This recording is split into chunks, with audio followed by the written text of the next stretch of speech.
మంచి మనిషి,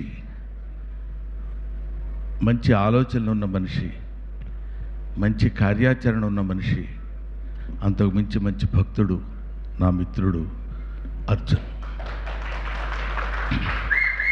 నాకు ఫోన్ చేసి, బ్రహ్మానంద గారు మా అమ్మాయి సినిమా ప్రీ రిలీజ్ ఫంక్షన్ అక్కడితో ఆయన వాయిస్ కట్ అయింది, నా వాయిస్ అందులో ఇంక్లూడ్ అయింది, నేను తప్పకుండా వస్తున్నాను సార్, ఎక్కడ ఎన్ని గంటలకి ఏంటి ఆఫీస్ అని అడిగాను. ఎందుకంటే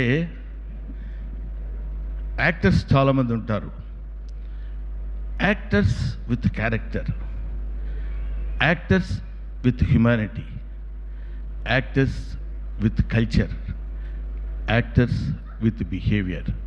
Very few people will be like that. That's one of the gentlemen, Mr. Arjun. I love him. అందుకని నేను ఇక్కడికి వచ్చాను.